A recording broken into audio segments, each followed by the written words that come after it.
Hello guys, welcome to Pagan Outdoors. Now today I just thought I'd do a short video on a couple of tips that helps me along when I'm out in the woods doing whatever I'm doing. So the first tip is for the Mora Eldris knife. Now I see quite a few people now with the Eldris knives, and especially if they're in the full set with the fire steel. Now as it comes, this fire steel is looped normally onto the main neck cordage. So when you want to use the fire steel, you have to take off the whole thing and then be able to use the fire steel on the knife. So all I've done is used a little, I think they're called Paracord carabiners. Should get to see that properly. They're tiny little things, they're not very big. But what they allow me to do is I've attached it to the main cord, and what it allows me to do, I can show you this right, is unclip the fire steel. So then I can, when I'm ready, I can scrape my fire steel along, ready to go, and I haven't had to take off my neck knife at all. Then all you do is just get the little clip again, put it back on, and there it is, all safe all together. So I know it saves a lot of faff for me, especially because you've got to take your hat off and then try and take it off, especially if you've got a lot of clothing on when it gets colder. So that's tip number one. Right, tip number two is on for my hammock. Now I've not had a bag on the structural ridge line to hold a wallet or keys in for quite a while. So rather than buy one out of a shop or a hammock company, I thought I'd do one on the cheap. So what I've done is I bought one of these veg sacks or bags that you get out of Sainsbury's or Asda. I think they're about 30p at the moment. And all I've done is made a little hole in one end to get to some of the cordage. And these little Paracord carabiners that I had for my Eldris trick, I've attached one to either end here, and then I've attached it to two prusik loops which are attached to my structural ridge line. So then that allows me now to be able to store keys, wallet, phone, whatever I want to put in here. And if I want to, I can tighten it all up, or sort of keep it wide depending on what I want to do. And by adjusting the prusik knots, I can lower it or higher it, adjust it up and down. And now this can stay on my rig. I think, as I showed you in a previous video on my 3-minute setup, this will now stay on my setup, and when I fold it all up, this will fold in with it. So for the price of a couple of these little clips and this veg bag, I think that's about sort of 50-60p, I've now got a ridgeline organizer for my hammock. So that's sort of tip number two. Right, tip number three, I think this is for when I'm hanging my rucksacks off trees. Now I think a lot of people would probably know this one, but for the newcomers out there, possibly not, all I use is a bit of 550 paracord, a loop in one end, take the other loose end around the tree through the loop. So I've got a loose end here, and all I've done, if you can see it, is I've just done what's called a marlin spike onto this carabiner, and then just done a half clove hitch just to secure it. Now what this allows me to do is, as I've done here, I've clipped on my LK35, also my 4 meter by 4 meter top dry bag, which has a carry strap of its own.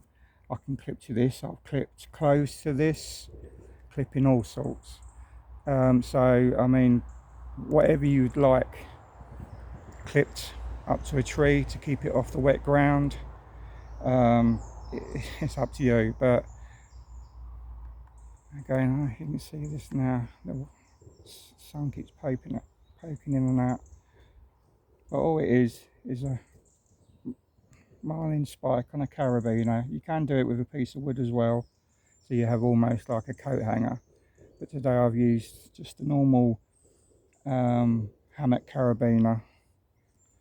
It's not holding a huge amount of weight today, but it's just such an easy thing to do. You just keep a bit of paracord in your pocket, carabiner close to hand, and as soon as you get to wherever you're going, quickly around the tree, set up, bag off your back at a working height so you can get all your stuff out your bag as you need it. So that's tip number 3.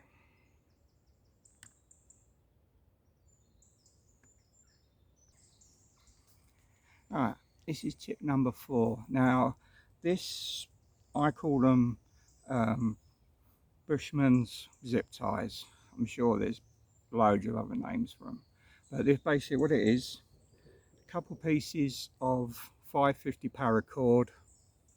I mean, sort of the length of your arm. I tend to keep them sort of, you burn both ends, and what I do is I'll just tie an overhand knot in one end.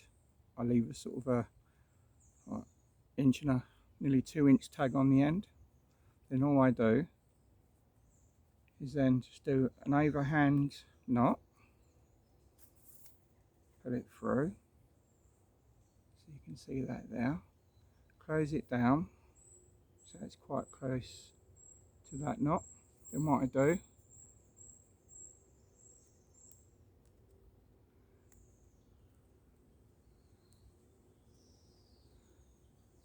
get this right, put it, the line through,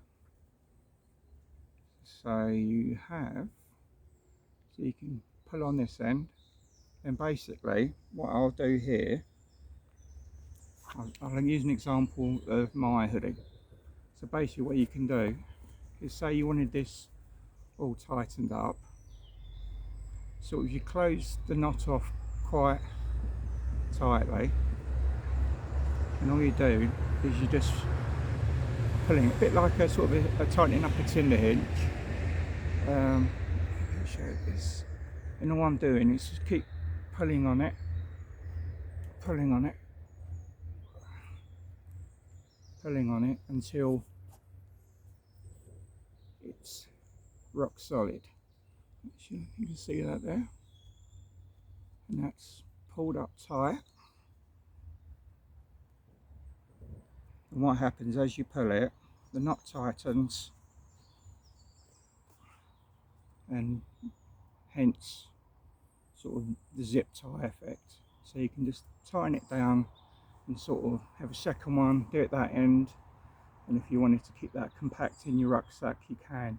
Then all you do is you just tag that little end you left where the knot is. All you do is tag on that, and you break the knot basically. Then all you can do is just pull the cord through, and then off it comes. Now I use these for, they come in handy for sort of, say, doing tarps, even sort of bundling up timber, and if you sort of wanting to hold a load of timber together, you can make these sort of whatever length you want, and just keep it with sort of the knot at the end. And then when you come to sort of what you want to do, as I say, just tie a little knot in it, and then pass it round whatever you're doing, back through, and then pull on it as if you was pulling a zip tie. And then when you're finished this tab end, just pull on it sharply and it will break the knot there, leaving you to be able to pull it all apart, undo it all, and there you go.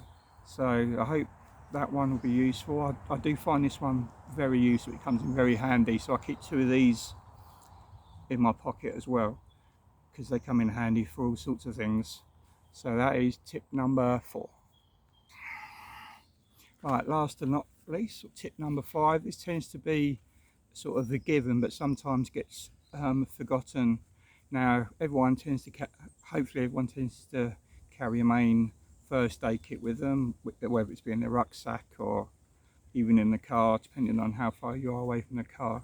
But I always carry, I think I showed this in my first part of my sharpening video, is a small cuts kit.